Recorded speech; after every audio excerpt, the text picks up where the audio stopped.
Kalau Tuhanmu tuh bisa menyelamatkan saya ikut kamu deh, ikut yang kamu percayai, ikut Tuhan yang kamu percayai. Gitu. Pas lu muda, lu udah tahu kayak, oke, gue gede jadi pendeta dan lu ngambil Karena dipaksa, sebetulnya karena dipaksa. Tadinya nggak mau? Ya dari kecil bilangnya mau jadi pendeta, cuma sebetulnya kita waduh, ya ngapain jadi pendeta? Dilurusin ya. Bagian saya itu bukan maksa-maksa lu, bukan nyesat-nyesatin lu, tetapi kalau lu jauh dari Tuhan dan gue katanya kenal Tuhan, kenapa gue nggak perkenalkan lu kepada Tuhan? Nanti kan Tuhan punya urusan sendiri dong sama orang yang dia kasihi. Semua old habits, semua yang kita anggap sins ya, pada saat kita bisa memperkenalkan seseorang kepada Tuhan, kita sendiri dekat dengan Tuhan, I'm not alone. Tuhan menyertai saya dalam segala pergumulan, struggle yang kita punya ya. Itu keren banget kok. Hai, gue Brian dan welcome to Our Safe Space. Tempat aman di mana kita bakal ngobrol hati ke hati, ngomongin semuanya dari tantangan kehidupan dan perjalanan iman. Dengan satu tujuan, agar lu selalu ingat kalau Tuhan sayang banget sama lu. Sebelum kita ngobrol-ngobrol hari ini dengan temen gue yang spesial banget, jangan lupa subscribe YouTube channel ini ya, dan share ke semua teman-teman kamu. Well, tanpa lama-lama lagi, enjoy! What's up guys, welcome back to Safe Space. Dan hari ini gue excited banget karena bersama kita di sini udah ada Ko Jason, or lebih tepatnya Pastor Jason Budi Prasetya. Gue excited banget kok karena tentunya banyak yang tahu bahwa sekarang saat-saat ini, pada saat ini dikeluarkan, gue masih hangat-hangatnya dihujat oleh banyak orang dan berbagai pihak dan gereja. Dan di tengah-tengah kerusuhan dan hara-huru itu, gue punya kesempatan untuk mampir ke gereja yang dipimpin oleh Ko Jason, yaitu The City Light sekarang namanya, The City Light di Jakarta Barat ya kok, gedung orang tua. Setiap hari Minggu jam 11. Kalau mau ketemu gue, mau hujat gue, datang ke situ. Lu bisa hujat gue di muka gue daripada lu komen kan. Tapi gue suka banget karena dari sejak gue datang itu sampai kemarin adalah hari ketiga atau keempat gue datang, and I think untuk pertama kalinya and untuk waktu yang lama, gue tidak menemukan gereja di mana gue bisa senyaman itu di tempat lo kok. Gue merasa sangat nyaman, bukan cuma dari atmosfer yang hangat, tapi cukup nyeleneh. Kalau bahasa gue cukup sesat buat gue. Warna, spirit, cara pikirnya gak terlalu jauh dari bagaimana gue melihat dan perspektif yang pribadi gue. Dan for me itu aneh banget karena gue kira gue satu-satunya, tapi gue seneng banget bisa berada under teman-teman The City Light dan juga beberapa kali teaching dari lu sendiri, preaching dari lu dan beberapa teman-teman di sana. But itu bikin gue penasaran banget, dan kita udah pernah ngopi sebelumnya ya kok. Tapi kita belum pernah have this pembahasan yang lebih dalam karena gue pengen kalian mendengar langsung dari seorang Ko Jason. So Ko Jason, please introduce to us Pastor Jason, introduce to us yourself, dan just the journey. Gue denger juga lu kan datang dari silsilah nabi-nabi dan pastor-pastor yang legendaris di Indonesia. So over to you kok. Ya, saya Jason Budi Prasetya. Saya tuh generasi ketiga ya. Jadi opa saya pendeta, dia yang mendirikan salah satu sinode gereja Pantekosta di Indonesia. Yang awal-awal banget ya kok. Awal banget. Dia bersama dengan beberapa senior dari sinode juga besar hari ini. Dan dia punya 5 anak ya. 5 anak, 3 cowok, 2 cewek, semuanya pendeta. Oke. Anaknya yang tertua tuh cewek menikah dengan bokap gue. Bokap gue juga pendeta. Oke. Kemudian aku jadi pendeta. Saya punya satu sister kawin juga dengan pendeta di Australia. Semua cousins gue juga pendeta sampai hari ini. Jadi saya generasi ketiga pendeta. Oke. Dan gue dengar itu kalau nggak salah opa lu masih berhubungan dengan misionaris mana, masuk pernah pas gue dengar kayak gitu. It's like really awal banget kok. Ya dia dari China ya, dari mainland China. Usia 16 tahun dia ke Indonesia. sendirian ya. Wow. Tapi sebetulnya awalnya bukan mau jadi pendeta di sini. Okay. Dia umur 16 tahun karena di China susah, ada perjalanan ke Indonesia dia numpang aja. Oke. Dan Opa sampai di Surabaya itu badannya kan gede ya, dia suka berkelahi juga. Jadi ini suka berkelahi sama Belanda sama ini ya. Oke. Tapi dia suka nolong orang. Jadi dia buka bengkel sepeda, dia orang-orang di salah satu jalan di Surabaya itu kalau perbaiki sepeda gratis sama dia. Jadi dia banyak orang-orang yang susah-susah yang berkumpul bersama-sama dengan dia tuh. Terus beliau sendiri, Opa lo bagaimana bisa masuk ke dunia pelayan? Dulunya dia sebetulnya mau jadi biku ya. Iya, mau jadi biku. Tapi kemudian dia kena sakit parah. Ketemu dengan misioneri dari Belanda, didoain. Misionari itu sebetulnya businessman dari Belanda, didoain dia. Cuma dia bilang kalau Tuhanmu tuh bisa menyelamatkan saya ikut kamu deh, ikut yang kamu percayai, ikut Tuhan yang kamu percayai.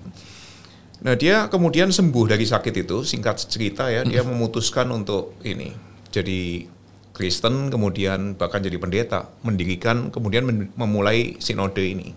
Dari situ udah perjalanannya terus sampai generasi ke generasi. I see, oke. Buat lo yang belum pernah ke City Light dan gua kalau belum pernah, please datang. And the City Light, what I love about it adalah bukan buat orang Kristen aja. Dan itu sangat explicitly lu setiap minggu menjelaskan. Gue seneng banget pas gue datang, gue inget banget. Soalnya gue gak pernah menemukan itu di gereja lain kok. Karena gereja lain tuh selalu, kita kan biasa kalau punya gereja atau memimpin gereja atau pelayanan di sebuah gereja, kita selalu berpikir yang datang ya orang Kristen, gitu kan. Tapi ada hari pertama gue datang ke City Light, bahasa lu adalah, pertama yang gue suka di sana slogannya adalah ini bukan tempat untuk orang sempurna. Berarti buat gue ini yang gak sempurna cocok banget. Dan mungkin banyak teman-teman kita yang merasa gak sempurna karena beberapa gereja biasanya kita kalau ngelihat kan kayak aduh kalau gue ngajak teman gue ke gereja gitu kan, nanti dulu lah bro, gue belum bertobat, gue masih banyak dosa, nanti kalau gue datang panas, atapnya roboh gitu kan. Itu yang biasanya. Tapi dari pertama gue datang, lu selalu bilang ini bukan gereja buat orang sempurna. Bahkan dia bilang ini bukan gereja buat orang Kristen, karena lu selalu menyapa yang non Kristen setiap hari Minggu. And what I love about it, pas gue datang ke City Light itu adalah setelah Idul Fitri. Dan gue seneng banget, on the stage, lu bilang selamat Idul Fitri ke semua teman-teman Muslim. Bahkan bukan cuma itu, karena sangat inklusifnya gereja lu, bahkan waktu itu di hari itu lu lagi menyapa semua orang kan ada yang ngiringin keyboard tuh. Gue inget kalau salah namanya si Rizky tuh. Rizky adalah seorang Muslim dan lu kayak selamat Idul Fitri ya, minal aizin ya ke Rizky, dan gue ngeliat itu indah banget buat gue. Karena buat gue definisi surga itu seperti apa ya, momen-momen seperti itu gitu kan. And I love it so much gitu.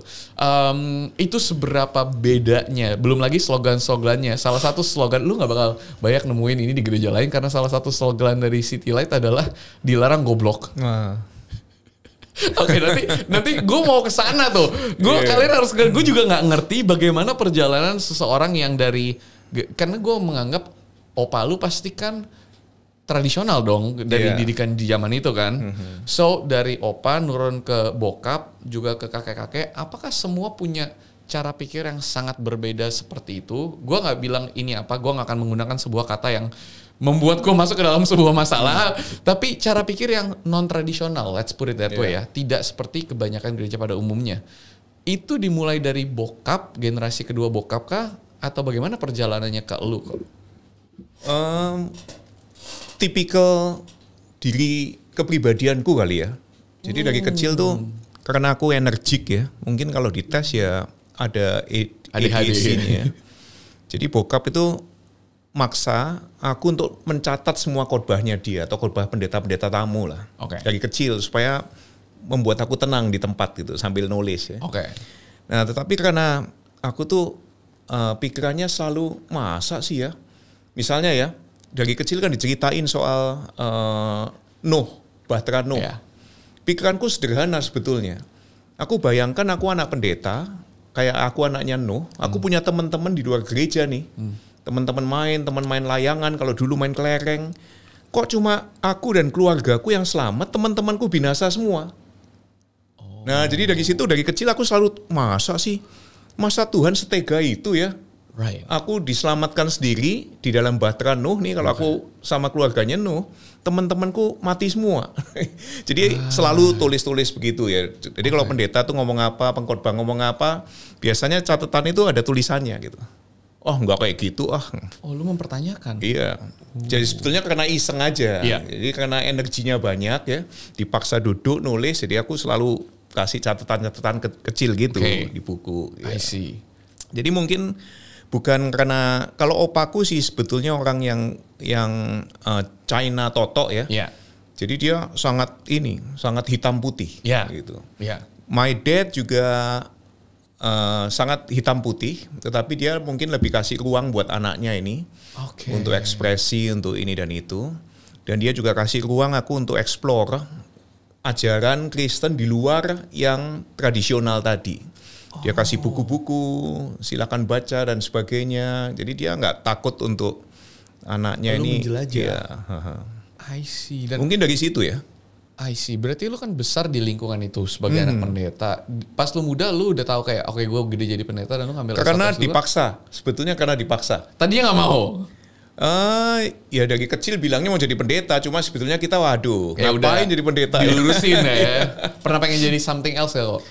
Saya sih sebetulnya kan suka main musik ya. Jadi iya saya suka main musik. Saya pernah mau daftar di Musician Institute di LA, main drum. Tapi bokap gue bilang, kalau lu ke sono, lu bayar sendiri gitu. Gak mau bayarin. Nah mahal banget kan, waduh it's impossible. Gitu. Jadi tapi kalau sekolah kitab dibayarin. Jadi itu terpaksa lah sebetulnya ya. Berarti lu ngambil S1 di Singapore Bible College. Singapore Bible College. Abis itu lanjut ke S2-nya di STT Reform Indonesia. Nah, guys, kalian harus tahu. Sekarang detik ini udah banyak nih yang teman-teman Kristen yang nonton dan udah ngejudge ini pendeta kayaknya bau-bau pendeta sesat. Banyak yang bilang gini kok kemarin. Brian ini mah cuma berani manggil orang yang satu aliran, yang satu pemikiran. Dia nggak mau undang-undang yang disebutin lah nama-nama apologet. Pokoknya yang anti aku tuh yang banyak yang udah banyak bikin Brian sesat gini-gini ngatain aku dengan harapan datang ke sini untuk aku dikotbahin dan lain-lain. Aku selalu bilang, dan ini untuk mengingatkan semua teman-teman ya, bahwa safe space ini adalah tempat aman. Artinya kita akan memfeature orang-orang yang biasanya tidak keluar di platform atau mainstream Christianity ataupun agama-agama lainnya. Kebanyakan yang di sini tuh orang-orang yang berbeda, punya pemikiran yang tidak diterima. Orang-orang yang terbuang, dikucilkan, dihujat, yang sesat memang guys. Jadi memang ini platformnya. Kalau pengen dengerin yang udah pendeta-pendeta yang terkenal itu ataupun pemuka-pemuka agama yang terkenal, banyak platform lain gitu kan. Nah justru di sini adalah tempat safe space ini untuk ngobrolin itu. Nah sebelum kalian ngejudge kok Jason ini adalah ini Pastor Jason ini kayaknya sama Pastor Brian sama ini nggak jelas nih, nggak, kurang membaca Alkitab, kurang mengerti Alkitab. Guys, di seberang saya ini adalah seorang dosen dari STT Reform. Itu gue masih gak habis pikir loh kok. Soalnya buat teman-teman yang non-Kristen, di Kristen itu orang dari aliran Reform itu yang sangat biasanya intelektual, sangat hitam putih, sangat Bible based, dan biasanya jarang yang modern cara pikirannya. Dan gue itu kan tipikal yang at least yang gue tahu dan banyak orang yang bayangkan gitu kan. Tapi pas gue denger lu Reform, gue kayak nggak mungkin. Tapi lu adalah berarti lu S3 kok. S2. Dan lu ngajar di STT Reform yang di Mampang ya, Warung Buncit. So coba make me understand bagaimana dengan pendidikan Reform yang sangat ibarat kata tidak sesat dan udah pasti hitam putih. Bagaimana itu bisa menjadi gereja yang gue lihat? Di STT itu kita diajarin ya oleh Ketua STT RI yang dulu ya, Pak Pendeta Yakub Susabda, untuk integrasi teologi dengan filsafat dan juga dengan psikologi. Jadi 3 bidang ilmu ini. Nah khususnya karena Pendeta Yakub tuh dia juga sangat psikolog sekali, sangat ngerti psikologi. Jadi dia mengintegrasikan teologi dengan psikologi. Jadi ada 1 semester tuh. Nah dari situ sebetulnya pemicunya, kalau saya lebih bisa ngerti hidupku nih ya, hidupku yang berdosa, hidupku yang kalau bahasa Alkitab tuh dosa lah, kemudian apalagi nih, nggak kudus dan seterusnya. Itu justru aku bisa ngerti, oh psikologinya sebetulnya dosa itu ya abnormality, dosa itu juga rasa khawatir, narsis dan sebagainya ya bahasa psikologinya. Maka aku pikir, wah kalau gitu apa nggak bisa gereja itu juga diintegrasikan. Gereja adalah di mana orang-orang Kristen pengikut Kristus menyediakan environment bagi siapapun bisa ikut Tuhan Yesus. Harus bisa dong diintegrasiin gitu. Jadi sebetulnya dari situ pemicunya. Jadi semua doktrin reform yang mengatakan bahwa manusia sudah jatuh dalam dosa, ya total depravity, terus kita tidak punya pengharapan, tetapi karena pemilihan Tuhan yang unconditional, tulip ya namanya ya. Kemudian dan sebagainya itu justru yang menjadi awal mula fondasi saya kemudian mikir kalau saya ini sudah diberikan oleh Tuhan ini irresistible grace. Kasih anugerah yang tidak mungkin tertolakkan. Dia memberikan kepada saya perseverance of the saints. Orang yang sudah Tuhan pilih, tebus pasti punya kekuatan. Buat apa kekuatan saya ini? Buat apa grace yang irresistible ini? Kalau kita tidak share kepada orang lain. Gitu. Jadi sebetulnya ya awal mulanya dari situ. Justru dari reform punya foundation itu yang kemudian kita pikir, wah saya harus memberikan kontribusi dalam pekerjaan Tuhan di bumi Indonesia ini. Kalau gereja ini semuanya sudah memainkan peran sebagai otak, sebagai yang canggih-canggih, mungkin kita bisa memikirkan bentuk yang lain berdasarkan reform punya foundation ini asal mulanya. Gitu. I see. Dan gue suka banget kalau kemarin lu bilang apa kita jadi apa kok? Oh. Iya, jadi kalau lu kan Kristen progresif ya. Kalau kita ini Kristen sanitatif. Apa itu kok? Jadi kita memainkan peran anus dalam tubuh Kristus ya. Gila itu kan, gila. Kan semuanya mau jadi jantung, mau jadi otak, ada yang jadi otak, ada yang jadi mata, ada yang jadi mulut. Mulut tuh banyak memuji, menyembah Tuhan. Jantung itu yang memberikan suplai darah ke seluruh tubuh. Otak yang rasio, yang pinter-pinter, mungkin sudah diperankan oleh teman-teman yang apologis ya. Jadi, saya pikir, saya nggak bisa jadi apologis, saya nggak bisa jadi jantung. Mungkin yang kita bisa pakai ya, jadi kita bisa memerankan jadi anus. Jadi anus, kenapa anus kok? Anus kan nggak pernah kelihatan ya, nggak bisa dipamer-pamerin gitu. Cakepnya apa, cantiknya apa, nggak bisa dipamerin. Nggak bisa, tolong jangan dipamerin dia. Tapi kalau sampai mampet ya, itu otak, jantung semua berantakan itu. I like it. Lu selalu bikin kalau khotbah berapa kali gue denger kontroversial. Oke, kan gue baru datang nih, tapi gue denger lu banyak. Apakah membuat event, apakah membuat series khotbah, bukan cuma dengan judul-judul yang kontroversial, tapi juga event-event dengan hal-hal yang kontroversial, sering kebalut kontroversial nih, The City Light. Coba ceritain beberapa kok kalau boleh, dan kenapa lu nggak main aman aja? Kita pernah ya macam-macam ya, ada yang top 3 yang lu inget yang paling kontroversial di seumur City Light kok. Waduh, saking banyaknya sampai lupa nih. Tapi mungkin yang paling kontroversial, dan itu belum media sosial waktu itu belum boom ya. Justru yang pole dancing. Jadi kita punya teman, seorang pengikut Kristus juga. Dia itu suka sekali pole dance. Kemudian dia bahkan punya cita-cita ya. Saya tuh kalau sampai bisa pole dance suatu hari, top 10 itu salah satunya di gereja. Jadi waktu kita undang dia bilang, wah ini dream comes true ini. Tapi karena waktu itu media sosial belum seheboh sekarang. Jadi tidak heboh, nggak viral lah. Cukup viral sebetulnya di masa itu. Iya. Tapi waktu belum itu ada kita, TikTok, belum ada ini ya. Sebetulnya itu jadi perbincangan di sebuah grup pendeta di Amerika malah. Karena waktu itu kita ngundang seorang pendeta dari Amerika. Dia juga satu grup dengan salah seorang pendeta viral juga di Amerika ya. Jadi dimasukkan grup dan pendeta tuh bilang, wah tuh di Indonesia ya bisa bikin gitu ya. Tapi poinnya sebetulnya bukan kita mau heboh-hebohan. Kita lihat bahwa manusia itu kan dikasih 9 multiple intelligence. Oke. Tapi di gereja seringkali dipakai cuma beberapa, 2 atau 3, paling nyanyi, paling dance pun yang tamborin lah atau modern dance saja mungkin jarang. Kemudian ya mungkin speech, mungkin ini ya. Bagaimana dengan yang lain-lain gitu? Jarang sekali kita appreciate dan memberikan stage tuh, spotlight di gereja. Jadi ya kita undang, dan buat saya waktu itu dari sekian ratus yang datang, termasuk ada beberapa teolog yang datang ya. Karena mendengar keanehan itu mereka datang atau gimana? Ya karena acara conference-nya kita undang pendeta dari US itu ya. Itu penutupnya pakai pole dance itu. Dan bagi yang datang sih mereka melihat sebagai satu kesatuan.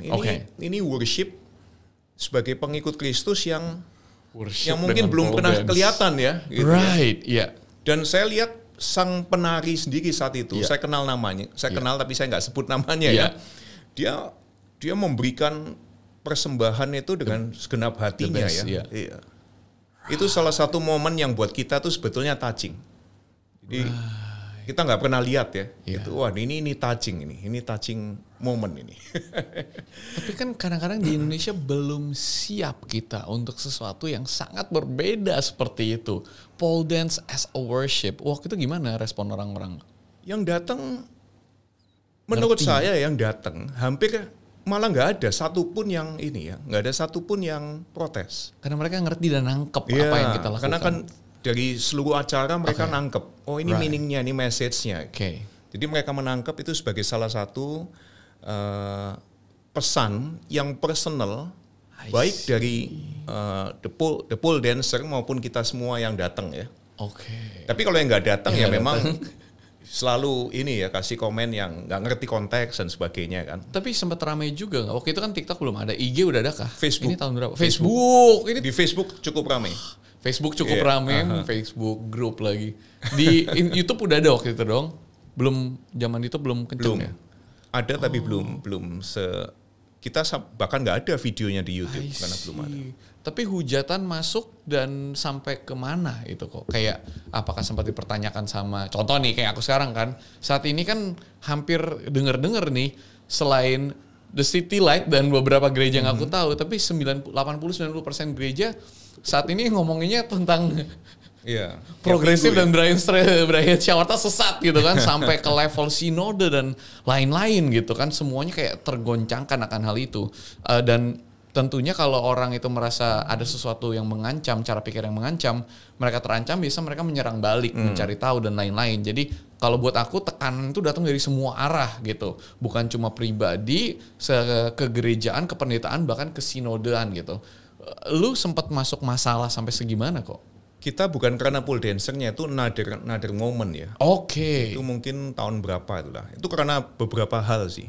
Karena potongan video aku khotbah di sebuah tempat yang menyinggung salah satu orang di dalam Alkitab yang aku sebut sebagai idiot saat itu. Kemudian dari situ karakter Alkitab lo bilang idiot. Bukan Tuhan Yesus ya kok ya. Pintar kalau Tuhan Yesus.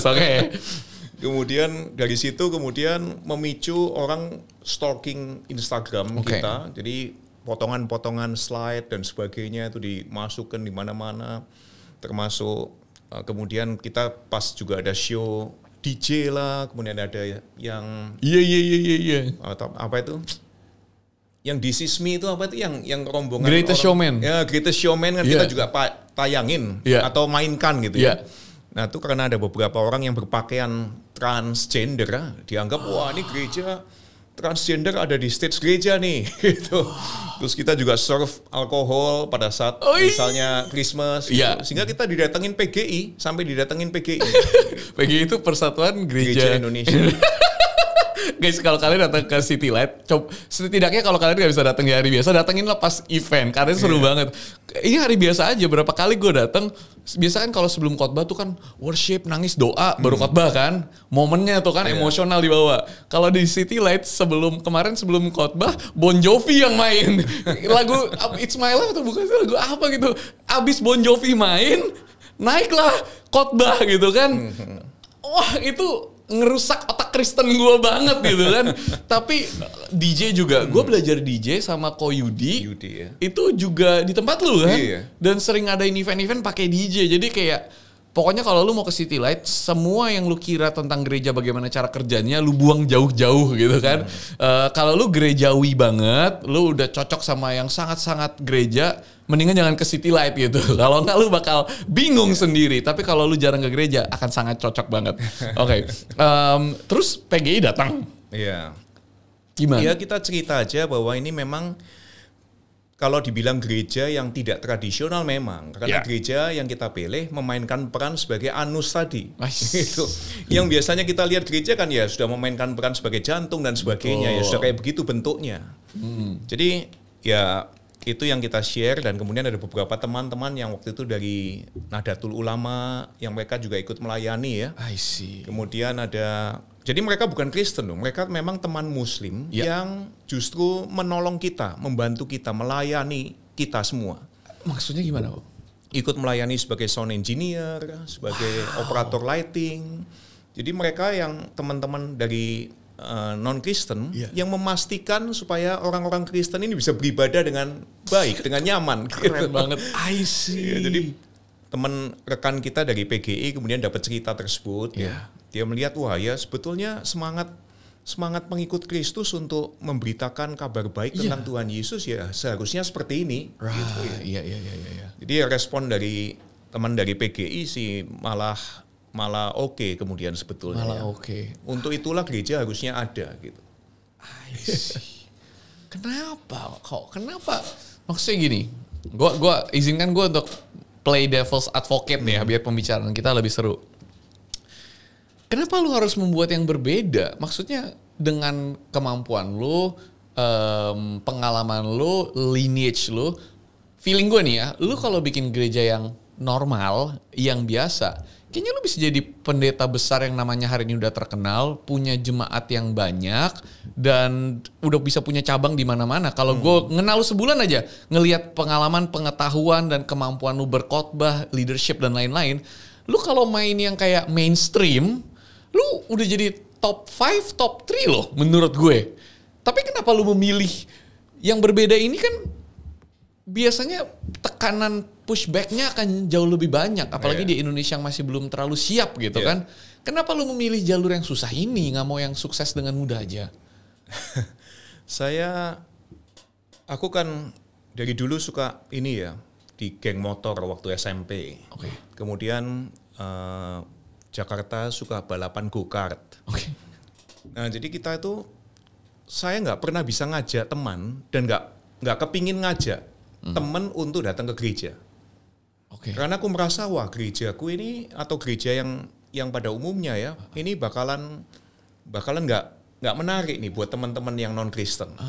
Bahkan kemudian karena aku ada di sebuah lingkungan yang tertentu lah ya, mainstream tertentu, kemudian ada di lingkungan mainstream yang lainnya lagi nih. Tapi dua mainstream ini sama-sama sebetulnya gereja buat orang Kristen. Cuma alirannya ini, yang ini alirannya salah satunya. Gitu. Bahasanya masing-masing sesuai dengan ininya. Tapi yang datang juga banyak orang Kristen. Kalaupun katanya bertumbuh angkanya, ya saya biasanya penasaran ya, penduduk kota ini berapa sih? Orang Kristennya berapa? 10 tahun terakhir berapa sih? Saya kepingin tahu biasanya tuh. Oh ternyata jumlah Kristennya sebetulnya sama-sama, nggak naik, cenderung turun. Berarti kalau sebuah gereja dikatakan jumlahnya bertambah, sebetulnya dari mana ini? Dari gereja ya, ada gereja lain yang tutup, pindah ke sini ya. Cek gereja sebelah.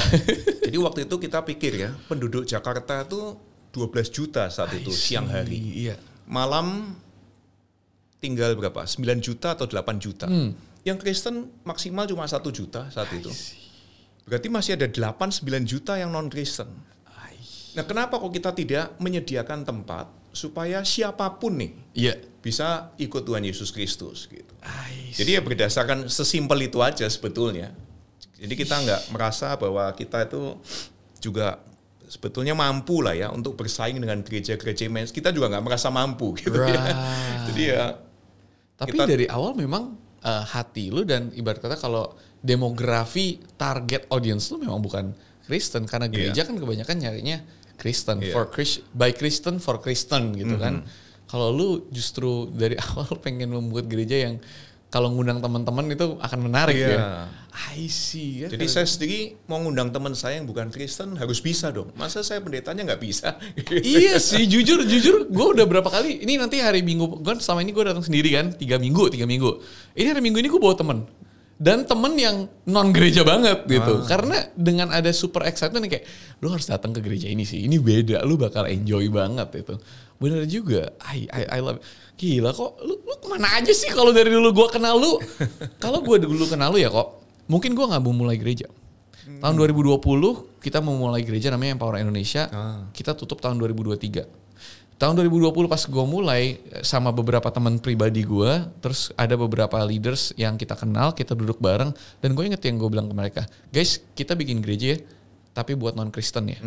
Kalau lu mau bikin gereja buat Kristen, mendingan cari pendeta lain, karena gak cocok.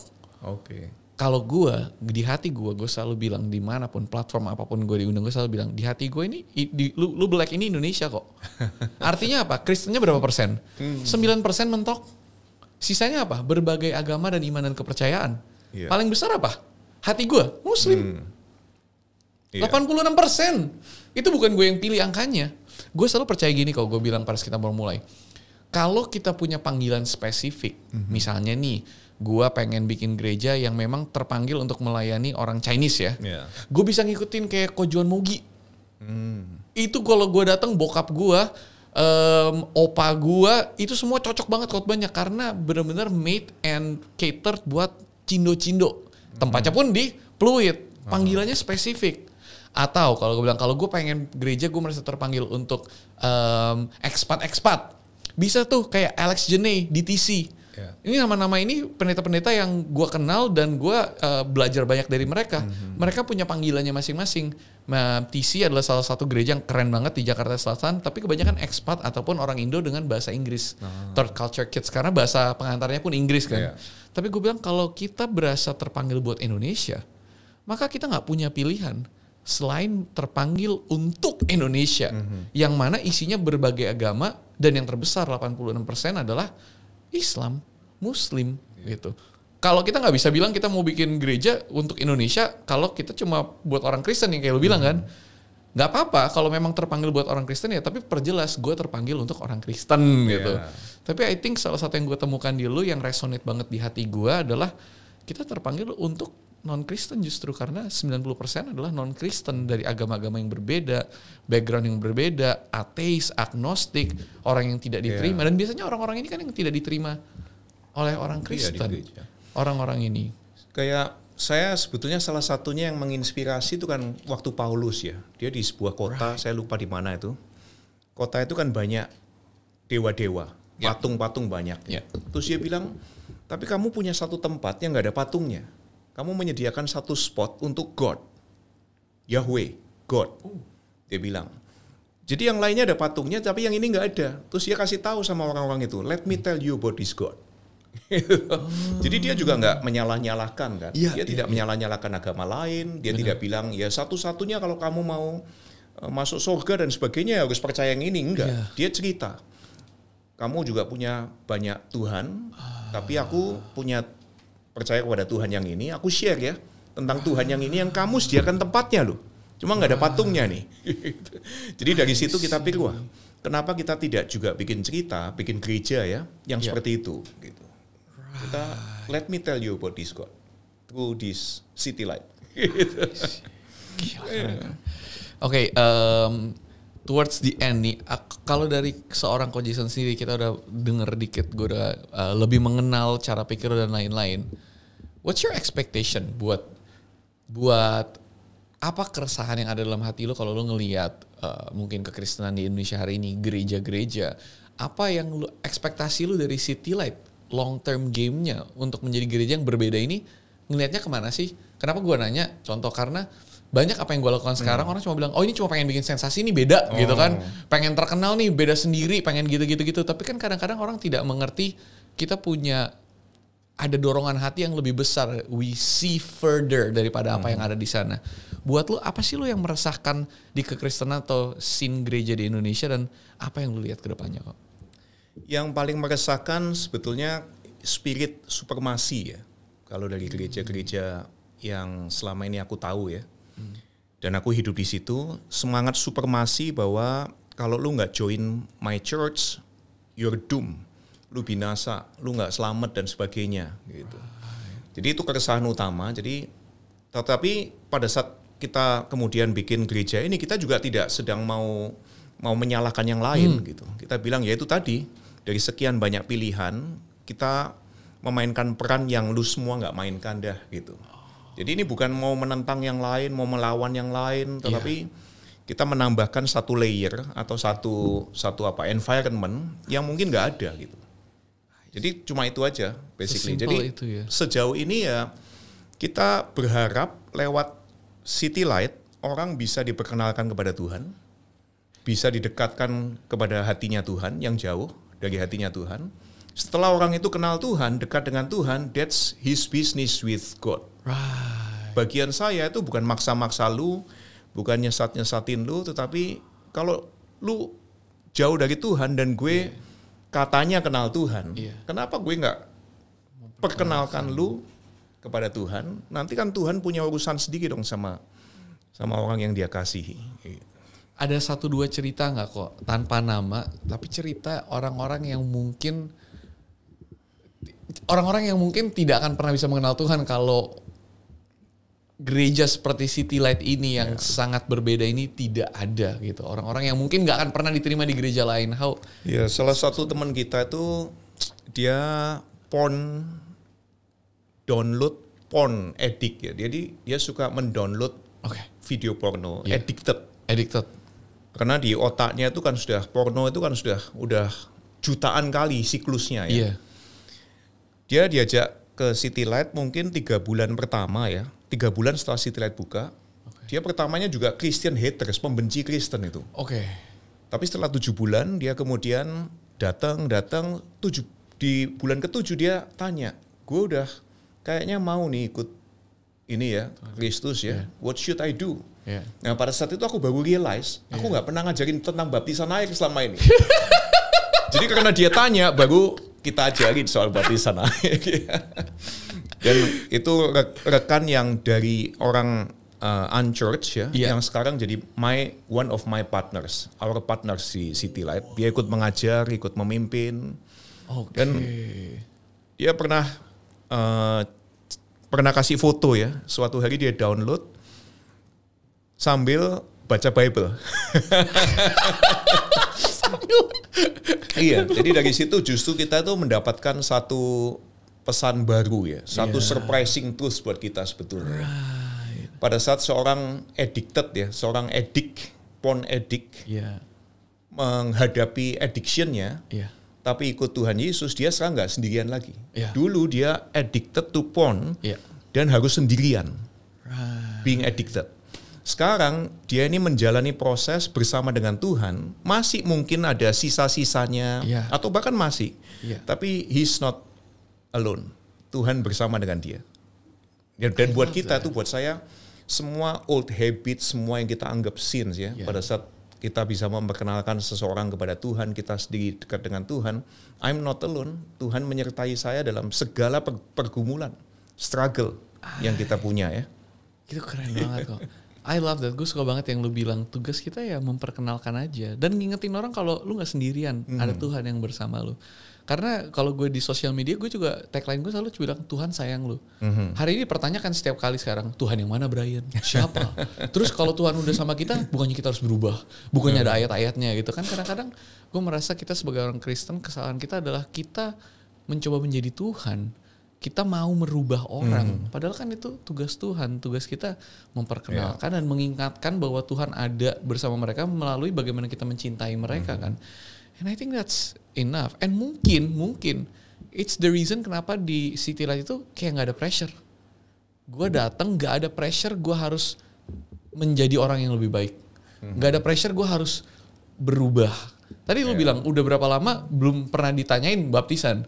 Biasa kalau di gereja lama gue datang langsung ditanya udah baptis belum, percaya Tuhan nggak, mau baptis nggak, next stepnya apa, kapan mau berubah, kapan mau join CG, kapan lu mau melayani kan. Kadang-kadang itu bisa menjadi pressure kan. Setiap dari kita punya perjalanan yang berbeda. I absolutely love it. Guys, kalau kalian punya waktu, gue nggak tahu kalau kalian, terutama buat kalian yang mungkin nggak bergereja, kalian datang dari iman agama yang berbeda, kalian yang ateis, agnostik, kalian yang mau explore tentang iman kekristenan tanpa harus jadi Kristen, tanpa harus dibaptis, dan mau explore Christianity, Tuhan Yesus dengan sangat chill, santai, disertai dengan DJ dan kadang-kadang alkohol kalau lagi Natal, ya kan? Please try City Light. Gua akan ada sering di sana. Come say hi to us, come say hi to Ko Jason, and kita cuma janji they'll make you feel at home. Karena gue begitu datang dari hari pertama, I feel at home. Dan itu adalah hari dimana lagi panas banget, semua orang ngatain gue, ngomongin gue, dan di sana gue cuma di welcome dengan sangat santai. Tidak diperlakukan pastor, tidak diperlakukan juga sesat, bidat gitu kan, tapi diperlakukan seperti teman aja. And I love that. Ada 1-2 pesan kok yang lu mau sampaikan for anyone out there yang penasaran sama City Light? Waduh, pesan apa ya? Asik. Nggak ada pesan, soalnya terlalu chill. Ini jadi gembala terlalu chill. Gue kadang bingung. Chill banget. Iya, saya ini nggak punya banyak insight untuk dibagikan kepada orang lain ya. Humility-nya itu loh, fresh. Kok lu tuh fresh banget. I really like hanging out with you, ngobrol karena kayak nggak berasa sama pendeta, kayak berasa sama temen, sama koko gitu kan. Kayak ajarin gue dong tentang kehidupan. Nembak lagi kan, jago berburu kan. Suka nembak celeng ya. Celeng, terus katanya join CG. Kalau kita banyak gereja-gereja kan bisa CG kan, komsel gitu kan. Biasanya kan penyembahan, baca Alkitab. Kalau di City Light apa CG-nya kok? Namanya? Macam-macam, maksudnya ini kan kerjanya waduh, iya banyak. Bukan yang spiritual lah, enjoy, berburu bareng, hobi bareng, nongkrong bareng. Kemarin gue diajakin main biliar bareng. And I love it. Thank you. Kok, thank you so much. It's been a great one. Gayan. Don't forget kalian share ke teman-teman yang membutuhkan. Don't forget to put questions di kolom komentar karena Ko Jason will be back. Kita nggak nyentuh anything theological hari ini. It's just introduction. Tapi lu adalah seorang dosen. Jangan lupakan guys, ini orang pinter sekali. Seorang dosen. And I think we'll be back to talk more about Christianity stuff. Sekali lagi dari angle yang tidak tradisional dan tidak familiar. But that's it for this time. Jangan lupa comment, share, subscribe, and like. And see you in the next episode. Ko Jason, thank you so much. Thank you.